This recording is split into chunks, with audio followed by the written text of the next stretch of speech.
Well, hello and good evening. Welcome to When Wisdom Talks. I'm Alisha. And I'm Kadesha. And I'm Naomi.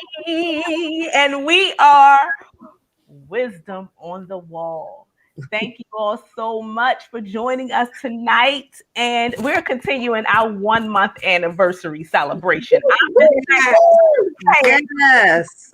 This is episode number 5, and we are celebrating Women's History Month. So there's a whole lot we got going on, and we're excited. And thank you so much for joining us.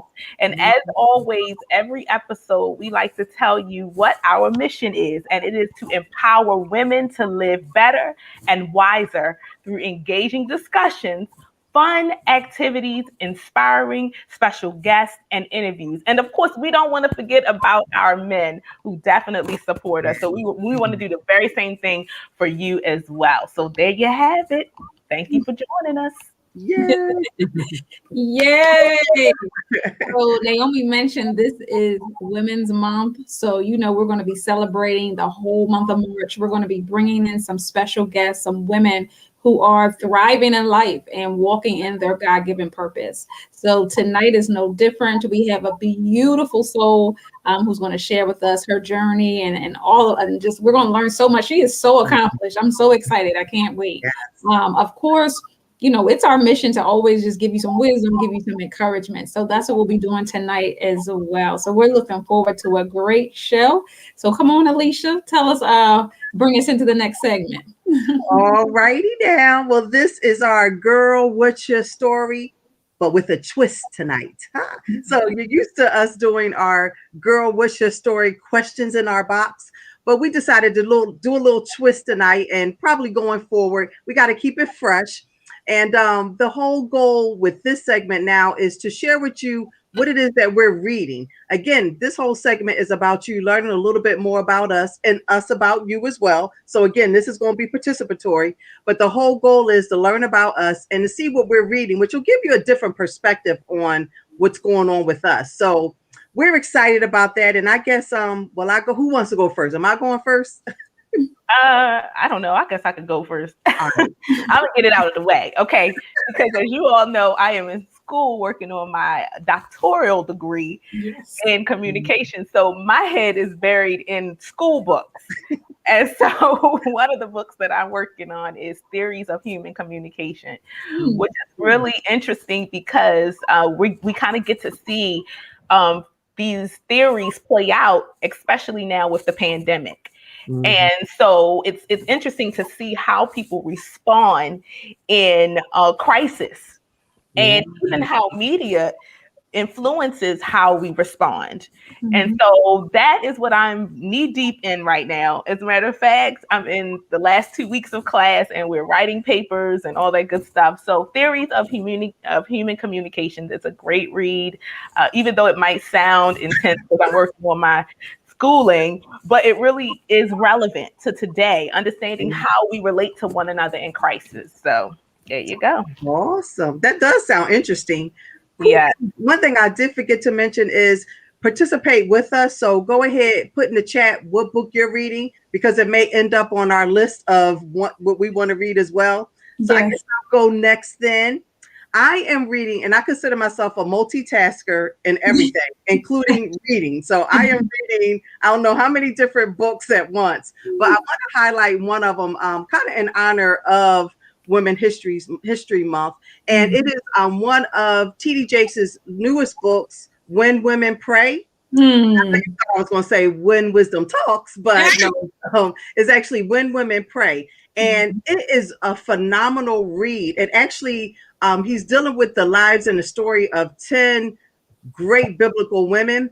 And I so love it because he's dealing with like Anna, Hannah, Naomi, also the Shunammite woman. But the whole point is what happens when we as women understand the power of our voice through prayer. And we all know that when we pray, we can make things happen. Prayer changes things. We can move mountains.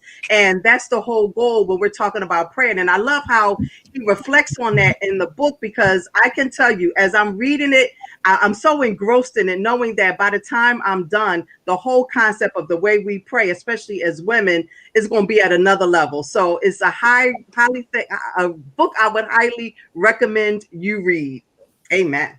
All right. Go ahead and take us to church, girl. I had to run and go get my little book because I forgot it. But this is 100 Days of Believing Bigger. It's a devotional journal by my millionaire mentor, Marshawn Evans Daniels. And it's one of those things where it just gives me life, right? So I've been doing a quiet time, a devotion time, maybe millionaire mentor, Marshawn Evans Daniels, for several years.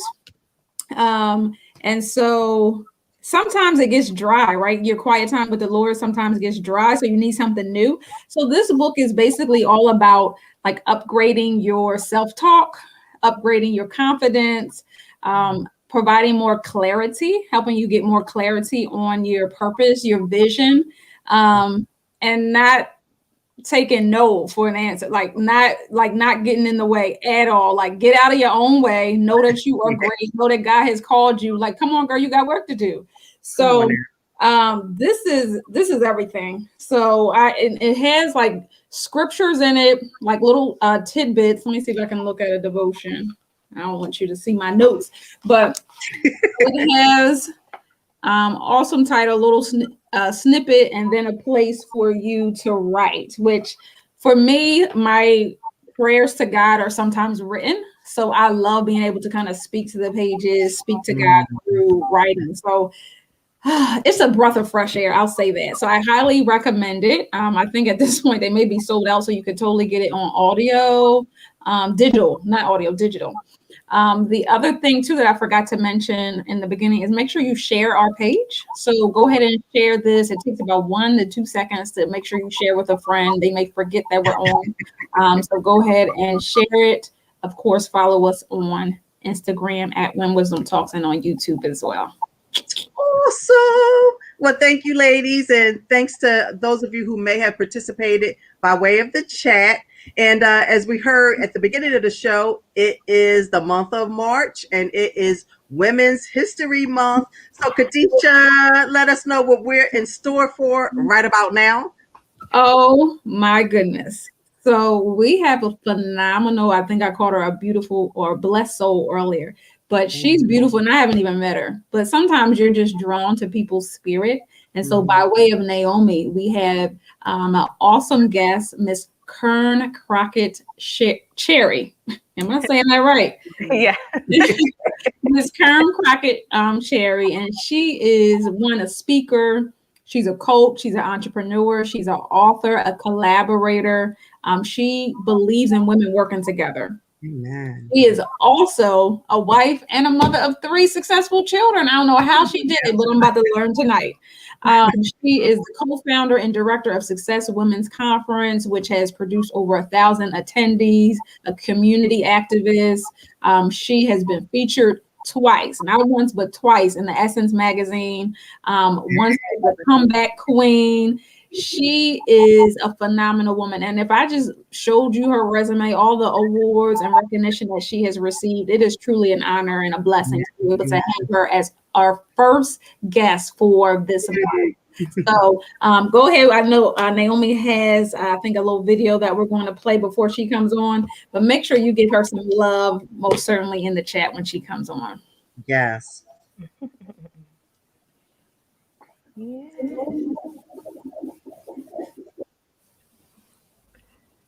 Here she is. Hey, Welcome. How are y'all ladies doing? Wonderful. How are you doing? Oh, I'm so excited to be here. So thank you for allowing me to be on your show. So I'm so Thank you for coming. Yes, yes. Thank you, woman of God, and just a woman, just a beautiful spirit that you have. Just, I mean, you're just radiant, like you're just glowing. And I just believe that it's because of the work that you do. You love it. So Right. we're just here to learn from you. We want you to encourage the women. We have, some questions that we can maybe go over, but we always just let the Lord guide and lead you. But so let's just start with one thing that Alisha, Naomi, and myself, we just firmly believe in just walking in our purpose, right? And identifying what that is. So what does it mean to you to be a thriving woman of purpose? So for me, once a person, woman or man, but woman, because a lot of times we like to overanalyze everything, right? So that means we even ask God, are you sure? Some of us, the men tend to just say, okay, that's my calling, let me jump on it. To be a woman of purpose, to me, means that you have found your gift and you're walking in your calling.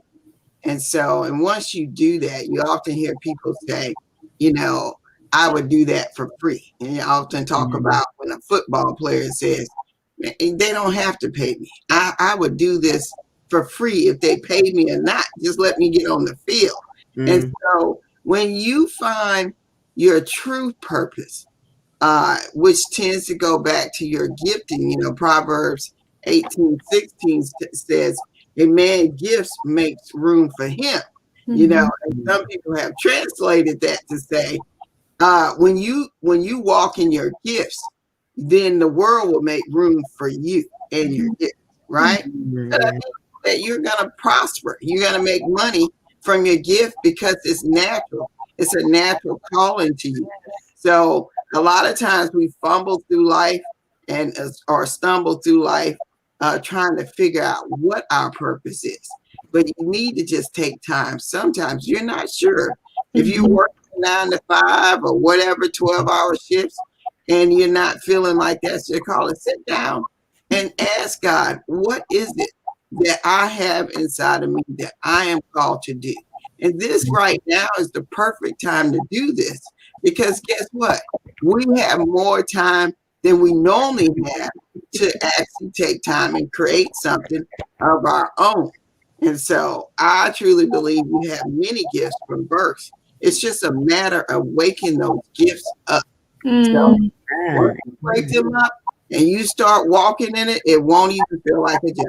Our business is what you love doing. You said something key, just taking the time, right, to wake them up. So what does it, if you don't mind, what does your quiet time look like? What does your devotion time look like, just for people who may not have that set aside time and may not understand the importance of it? I really find, and being a night person, it's really hard for me to get up in the morning. But really, truly, I do find your quiet time with God is in the morning.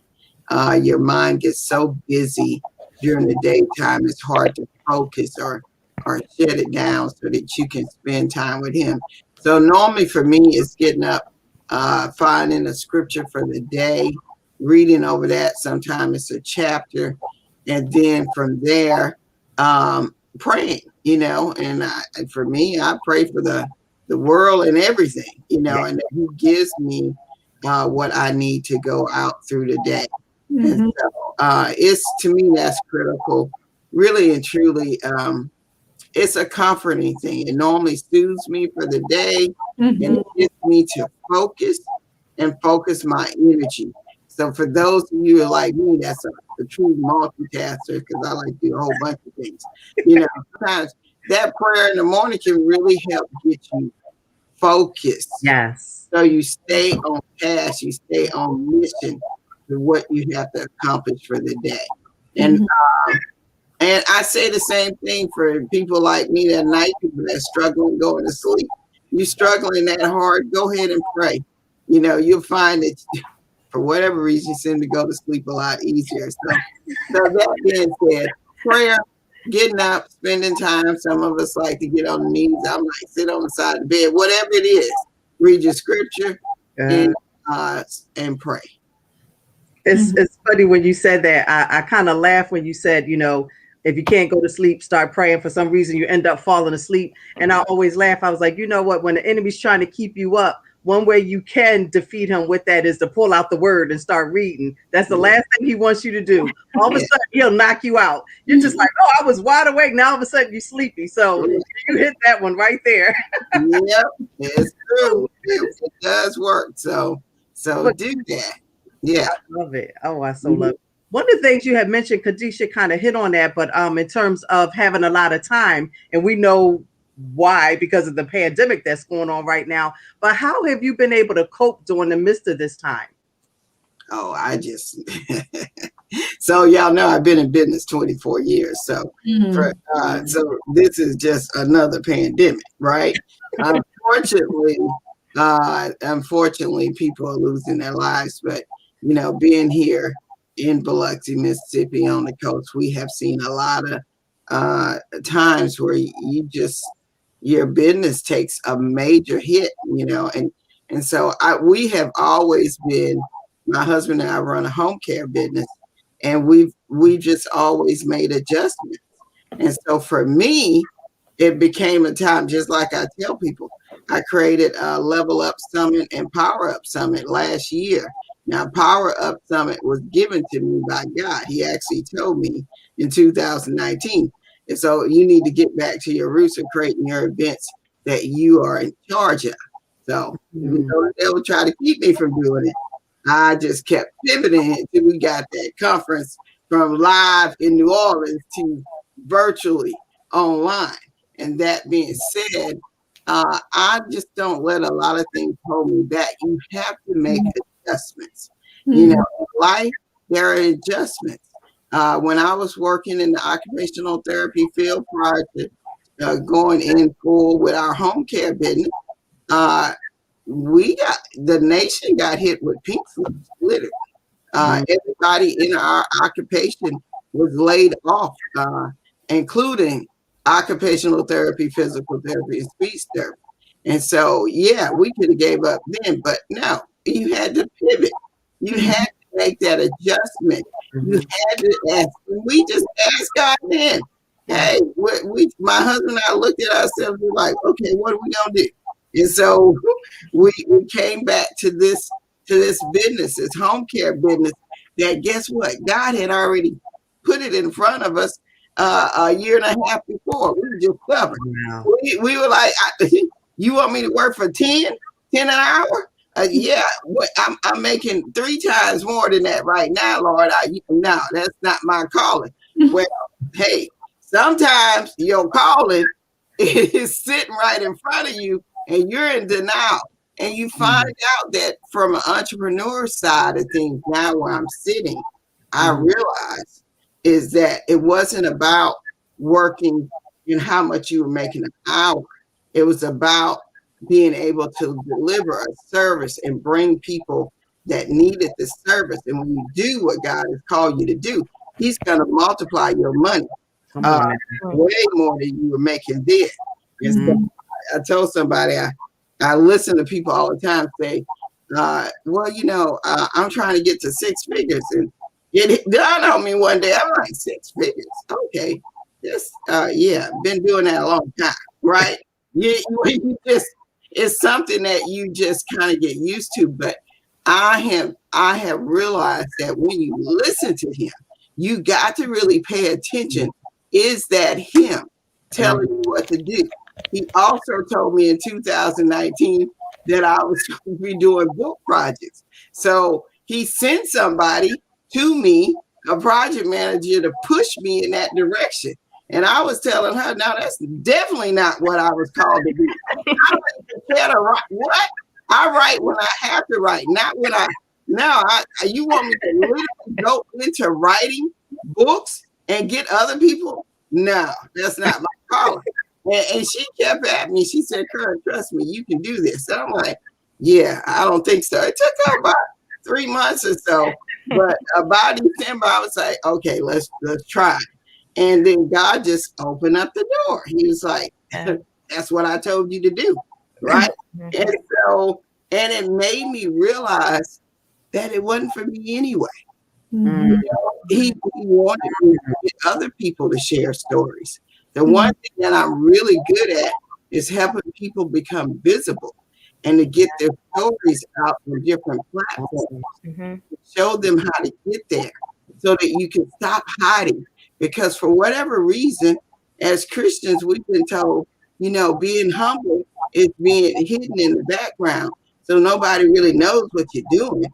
You know, you just do it. Like, no, I don't remember God being a God of secret. He is a God out front and he's visible. You know what he put in the Bible? Go out and share and spread the word. And your testimony is a part of sharing that word. He wants testimonies, and that's what anthologies are. And that's what speaking on stages is too. You're out there sharing a part of you. And so you need to become visible. He doesn't want Christians that can't get out to the masses. He don't want you preaching in the four walls. Hello, y'all, you have to wonder, was COVID what you think it is? I always think it's masking as something else. And it's our time as Christians to shine, not in your backyard, but the global world. That's me, what we're gonna. So I do know, you know, that losses. I've had many people close that have died. And so I can't, you know, there's nothing I can do about that, but pray for those people because they're still here. So, you know, unfortunately, the Bible just says plain and clear, we will go through trials and tribulations. Unfortunately, sometimes it's not what we want it to be, but it's what you make of those situations after is what makes you a strong person. That's right. That's right. Miss Kearn, can you just give us a laundry list of the businesses that you have, please, so we can know, so everyone watching can be aware, support you in ways that we can, but also be motivated. Some of the people looking maybe sitting on the sidelines and maybe need to start something. So go ahead and tell us what all that you do. Okay, so I'm going to say this. At one point in my life, I was called the Comeback Queen by Essence magazine. I was featured in that magazine twice, and even during Hurricane Katrina, which was my second feature, where I was featured there in that process. But I have my home care business, PR and home care services, where we serve the elderly in their home, in facilities. Unfortunately, we can't do the facilities right now in hospitals, but we do that, the elderly and the disabled and our veterans. We serve them, a lot of veterans. In addition to that, I have co-founder and director of Success Women's Conference, where we had over 17,000 people in attendance virtually last year. Now, y'all, before COVID, as we know it, we had between 1,100 and 1,500 in person from 25 different states. And look, keep in mind, that's I call it little old Biloxi, Mississippi. We're about an hour from New Orleans. I'm also the creator of Power Up Summit, which will be coming to you mid-July. So look for that. It will be virtual.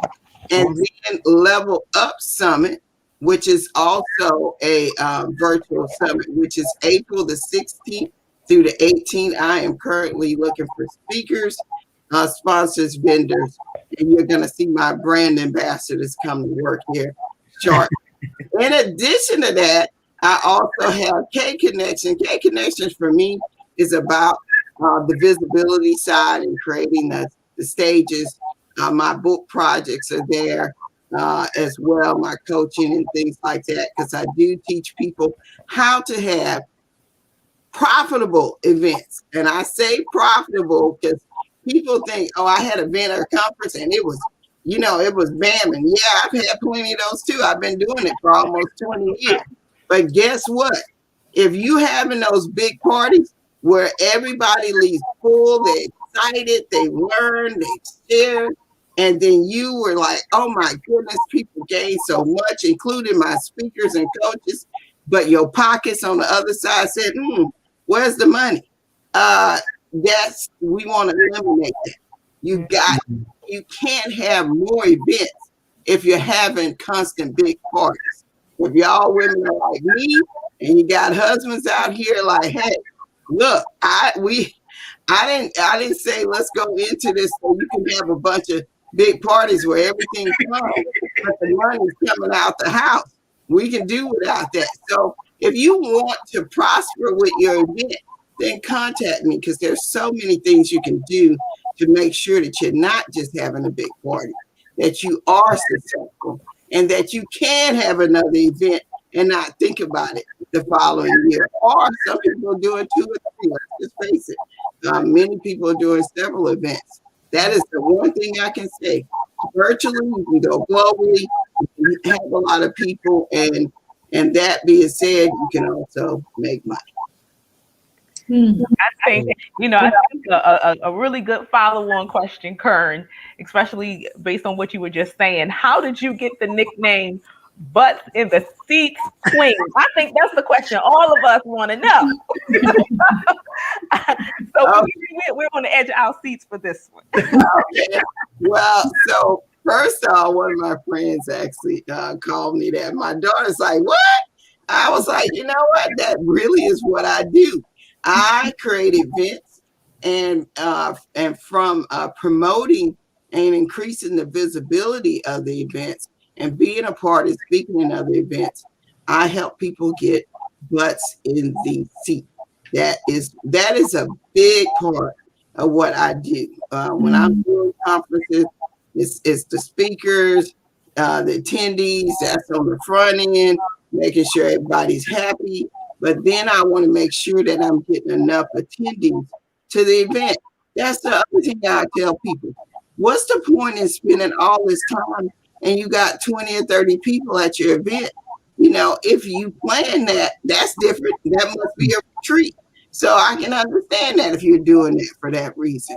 But if you were planning to have 200, 300, and if you're trying to go where I go to 1,000 and so, then you're going to have to do some other things. So I'm all about putting those butts in the seats, those eyeballs on the screen, so that when you leave, you're not just filling up your pockets as well. You're making sure that many people heard the messages that were shared at your event. Mm-hmm. This is so good. I'm listening to you, and I'm just like drawn in, like, okay, I got to remember to ask you a question. But the fact is, you are truly successful in a number of different realms. What are some of the hurdles? Because we hear the success, and people are like, I can never do that, or thinking it just was straight up. But there have been some hurdles. What are some of the hurdles that you actually overcome, and how did you overcome them? Well, I mean, I'm just like everybody else. I often tell people that are speaking, if you think you're not the only one that's afraid to get on the stage to speak. I get nervous every time I hit a stage, whether it's a podcast, an interview, or getting ready to record for my presentation or not. Recruiting speakers. When you're going after keynotes like Les Brown, Forrest Riley, Lisa Nichols, people like that, and especially now in the virtual world, you could be stressing all the way to the conference, because then it's like, well, are they going to show up? Because at least with the in person, they got to fly and get there on time enough ahead of time so that oh, well, they're already here. So the next thing is to get through it. But all the way through the conference, what I do at my conferences, once I get to the first day, I tell my team, it is what it is. It's time to put on that face and make the best of what's happening. Struggling with going and asking people for money. Last conference we did, it was a 200,000 plus budget, and I raised over 70,000 of that. So do you think that getting used to hearing no is easy? No. But you have to be committed to the cause enough to go through the door. I always tell people most of the time it's just going to the door that struggle, you know, and it's just like when you're marketing anything, you know, it takes you have to shake off that imposter syndrome that keeps calling you out. You can't do this. Yes, I can, you know, because who can sell your stuff better than you anyway? And so those type of things, and making sure that it's visual and putting together the right team. Am I doing the right thing? Is it going to come together? That's just the events, y'all. Then I got my home care side, you know, and it's just, are these people going to keep sending me clients? You know, I'm talking to them, but, you know, they may choose somebody else. They may have another best bud. I'm not that best bud. How do I make sure that I'm on their list? So, you know, so I just did a chapter recently in a book, a friend of mine, Finally Free, and the chapter was "You Are Enough." And I did that because there are many times as a person where I'm at, I have been told you don't fit in, you don't fit the culture, you're not the right person, you're sitting in the table, you can't speak your mind because you don't want to offend somebody, so you're not invited back. And so there's a lot of that negative naysay. And look, y'all, I'm deep in the South. I'm as deep as you can get. We on the water. So that being said, yeah, I dealt with all the things we're thinking about in business. I've already been there. I tell my people all the time, you want to know what you could be looking at, what you shouldn't do, or that may affect your business. You know, I deal with that on a regular basis. And yes, the woman and man thing is real. I've had my conference ideas stolen, you know, but God has a plan, right? Sometimes, you know, I look back at it, I said, well, maybe that was God saying, I needed you to move on. You getting too comfortable with that. It's time for you to do something else, touch other lives. But in the process, it hurts. You know, when you lose a baby, you know, your conferences are your baby. And when you're already getting 600 plus people at a conference, you're like, okay, I got to just keep amping it up.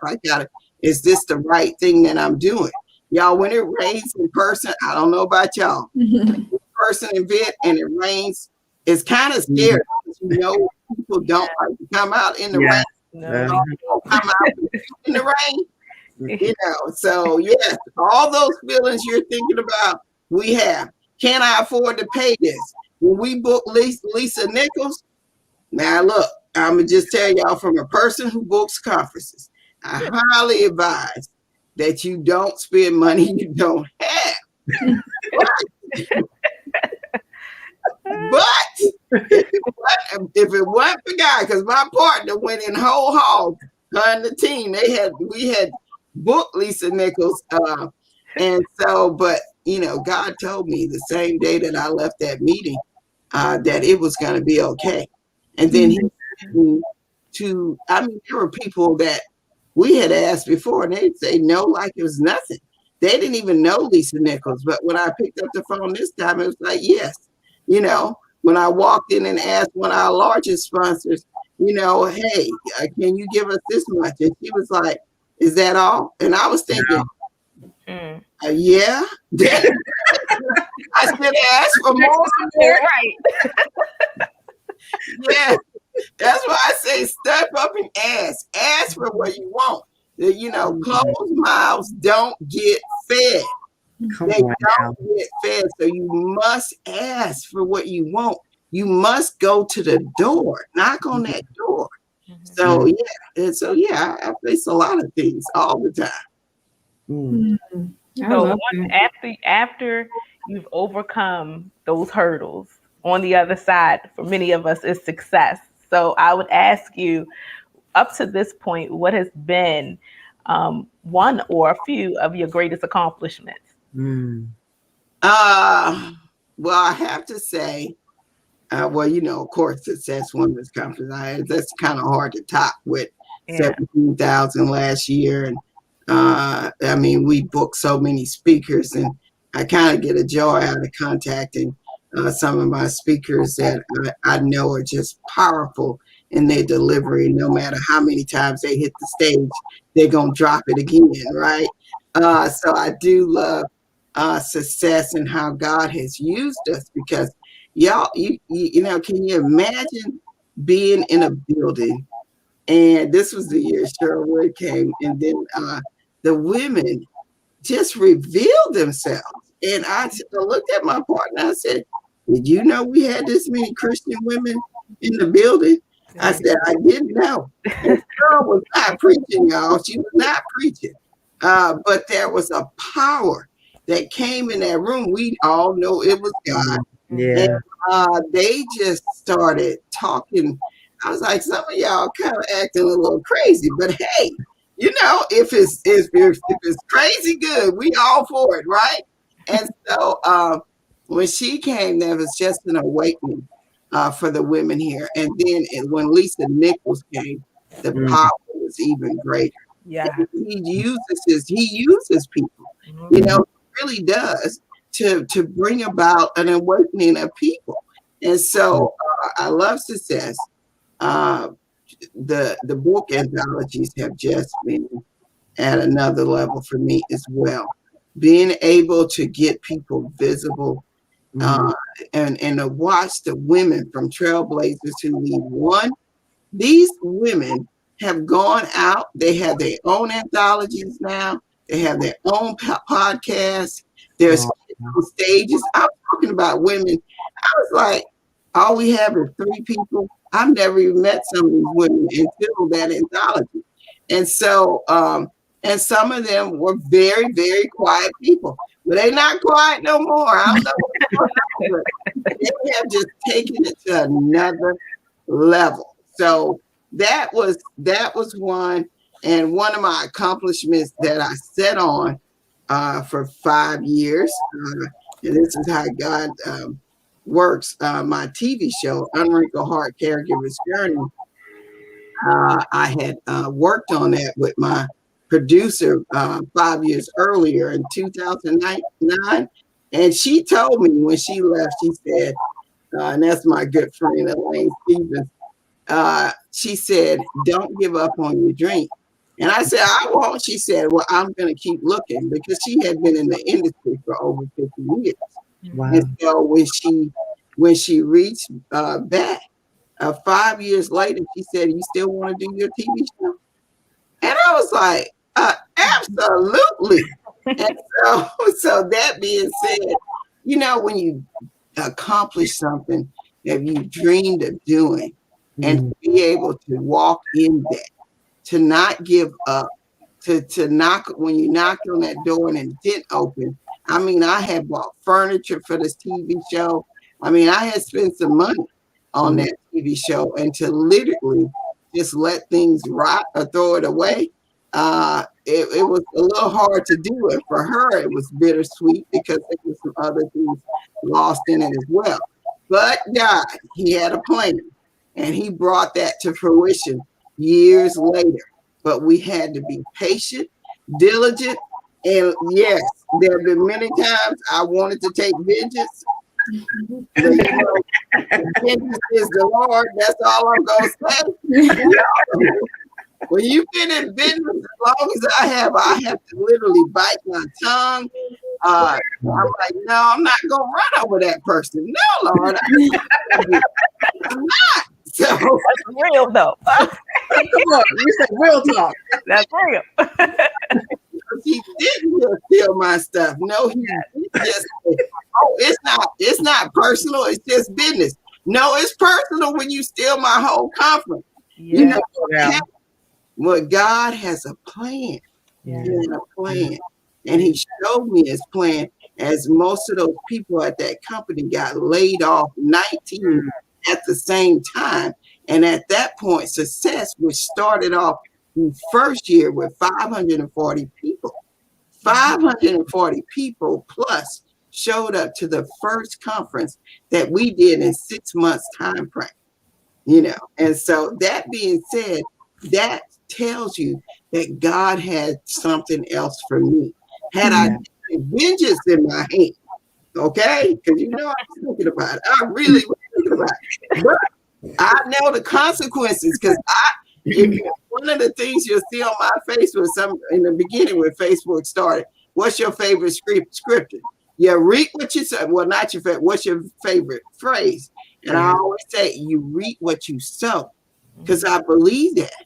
If you sow good seed, then you're gonna grow good things. If you're sowing bad seeds, you may get something early on, but I can tell you, the Bible said it's a slippery slope for man. He might be rich on this earth, but ain't nothing else for him when he leaves this earth, right? And I plan to be on the other side with the Lord, Jehovah God and the Son, Jesus Christ. So you gotta make sure that you're doing right. So keep that in mind when you're making your decisions and stuff. I had to add the anthologies that Kearn does are not just anthologies. Let me add this. They're best-selling anthologies. I had to add that handle on to it. Yeah, they are. So. Yes, that is correct. Trailblazers Who Lead went to #1. And Make It Happen, y'all. You want to know how I got Make It Happen? That was God as well. I even doubted again, because again, y'all, I'm not a natural writer. But when you're sitting on the couch early in the morning, you ain't even a morning person, and you're sitting there looking at Facebook, and God sends a scripture, Isaiah 60:22, just in case you thought it wasn't me telling you what to do. Isaiah 60:22, and he shall make it happen. I get chills thinking about that, because literally I went to Google. I said, now, wait a minute, that could not have been. And I went to Google, and there it was all over the screen. And he shall make it happen. So know that when he has a purpose for you, when he has a calling on you, and he has a calling on everybody, right? You just have to be willing to walk in it. You have to be willing to accept your purpose, right? I often tell ministers, I said, I know you preach behind the pulpit, but do you know your true calling is speaking? That's your calling. You need to be out speaking to the masses. God didn't call you to just preach behind the pulpit every Sunday, Thursday, to Tuesday, or whatever. He wants you out in front of people, out in the marketplace. Yeah. In the marketplace. Saving souls is in the marketplace. And now we're in the global marketplace. Just had to drop that in there. Drop that nugget. No, go ahead and drop the mic, okay? I love it. I'm so motivated and so inspired by your story. And we're just grateful that you took time out of your busy schedule, busy day, busy week, to just drop some wisdom nuggets with the three of us and everyone who's watching. Yes. Right. Well, I'm excited that y'all, like I said, for me, it's a pleasure to come share. I do believe that your story isn't your story.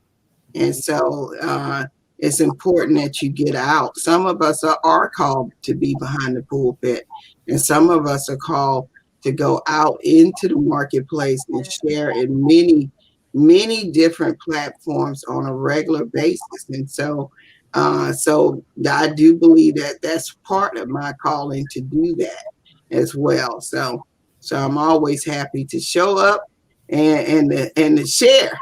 So we appreciate that. That's well, thank you so much, Ms. Kearn. Yes. You're gonna be hearing from us. You don't know, but you adopted us, the three of us. Amen. And absolutely, I'm enjoying y'all. Y'all are a great thing. Know that you have a mission and a calling, and this is a great opportunity. I always, when I come, I share out because I want to make sure that other people can tune in and find these shows as well. So thank y'all for doing what you do. Thank you. Amen. Amen. Woo-hoo! Let's give her a round of applause. Yes. So go ahead. All right. So good. But we have our next segment. Believe it or not, we are already at the Tell me something good segment. Oh, y'all ready? Here we go. Our next segment. Tell me something good. Tell me something good.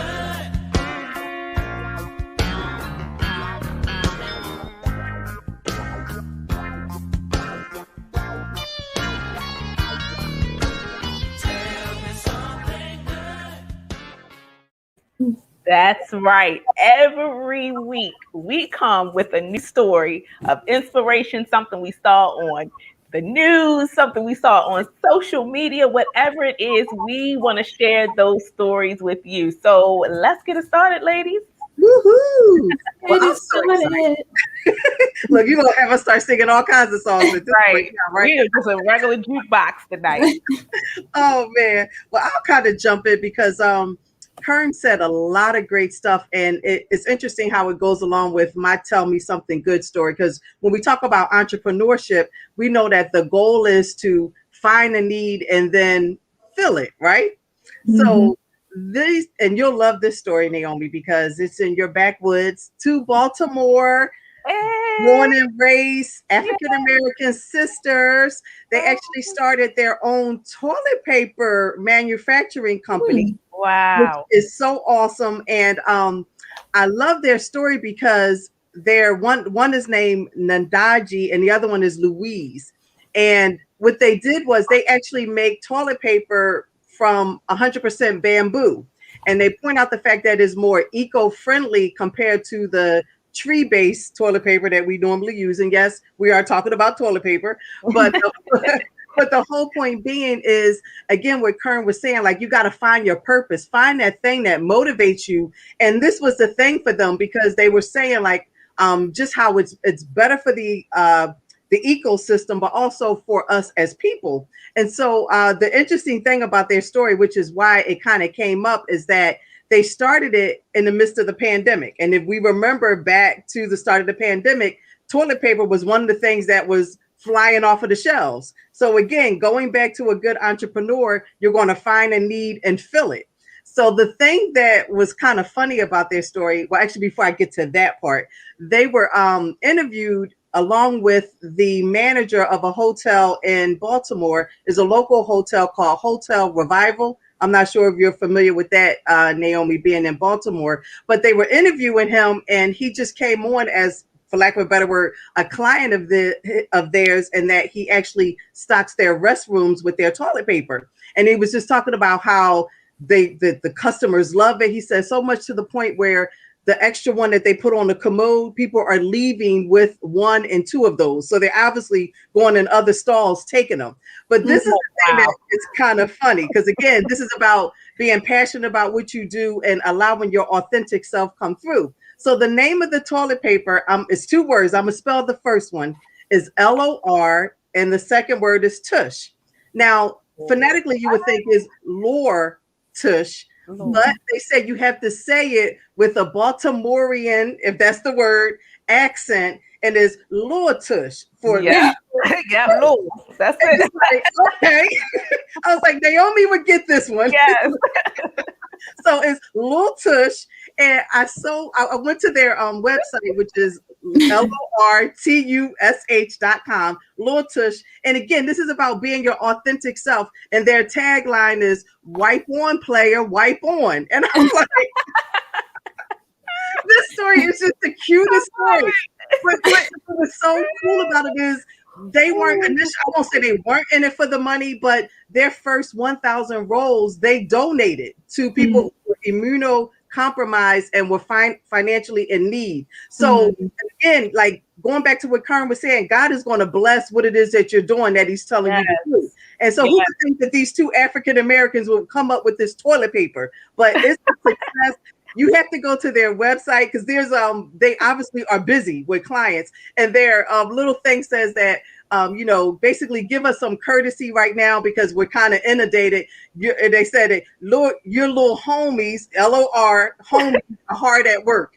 So again, you just got to be your authentic self, and they just fit in with it being Women's History Month. So that's my Tell Me Something Good tonight. Yay, Baltimore! Yay, Baltimore!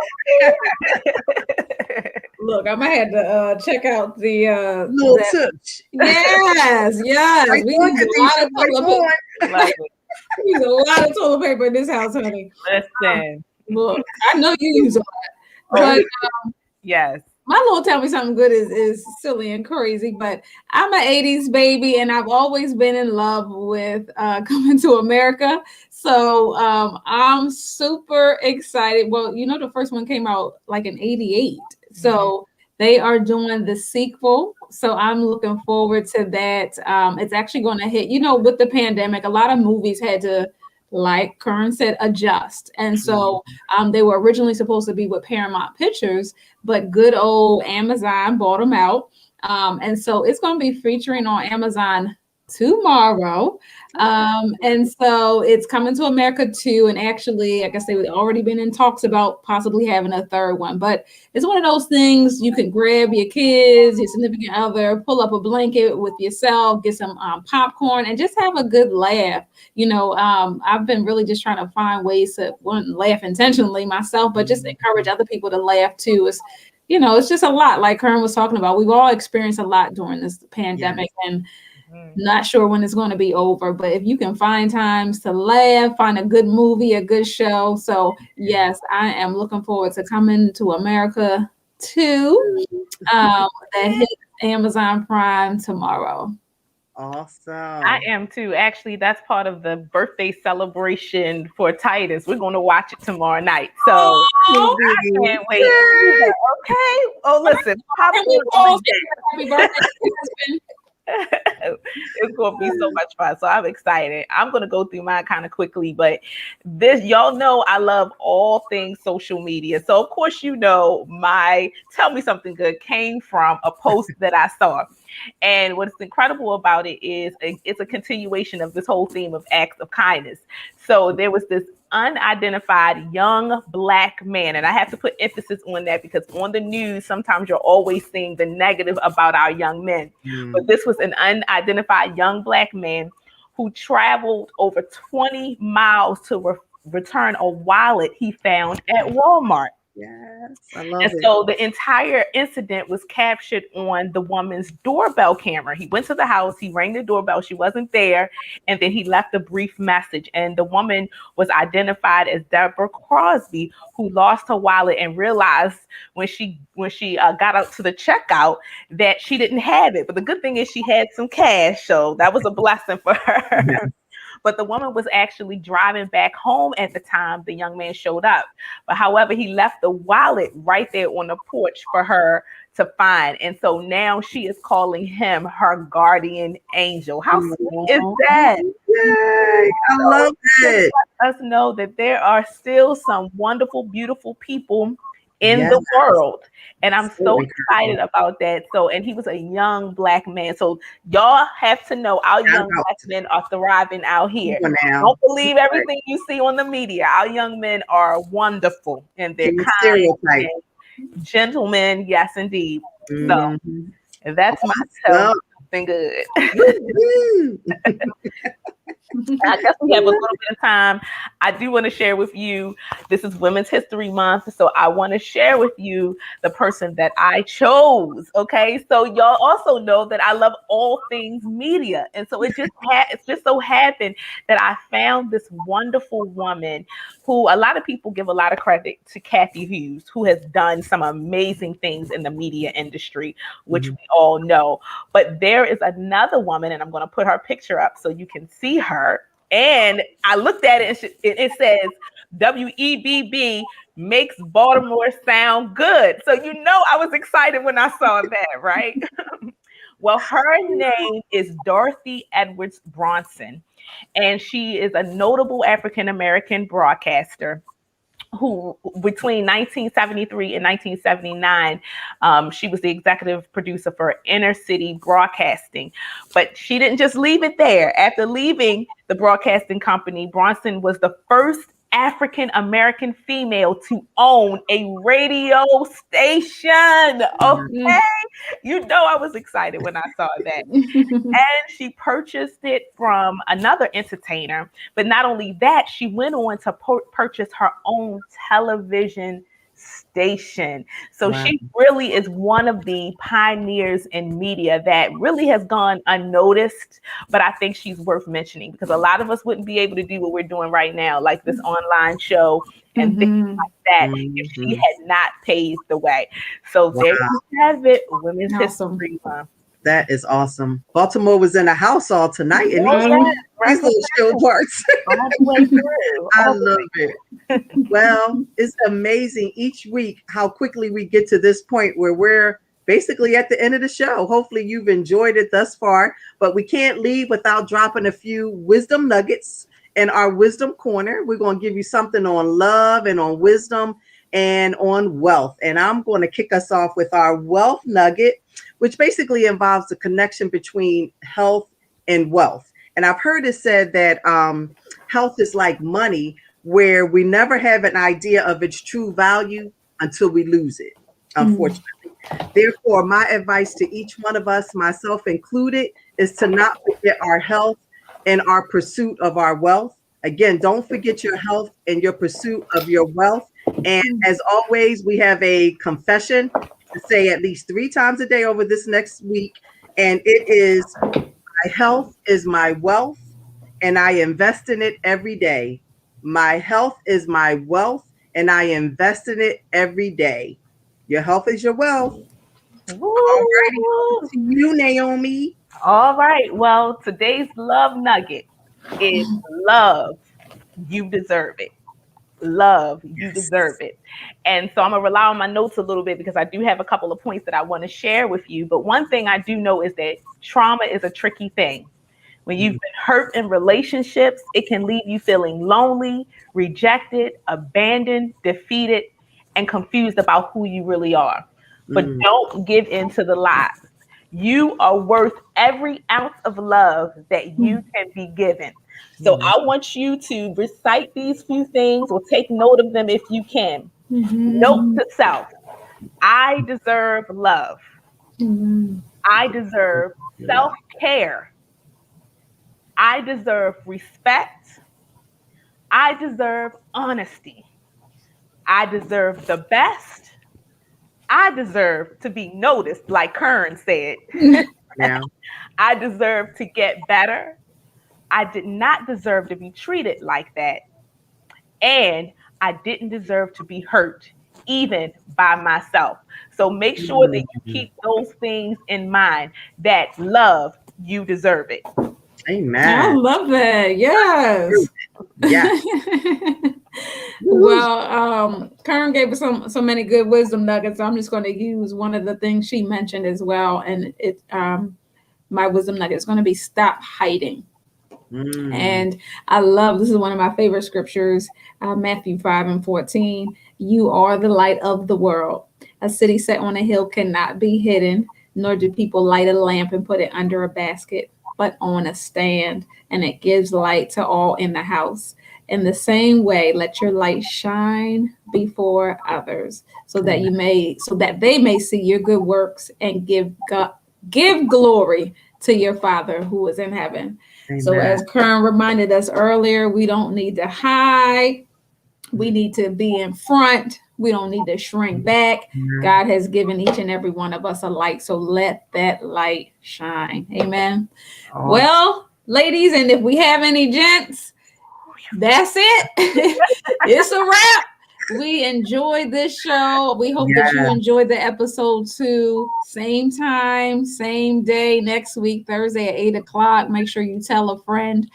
Be sure to continue to follow us. We're going to be making any announcements throughout the week on our pages. And remember that you can connect with us 2 ways throughout the week: Monday nights at 6:30 p.m.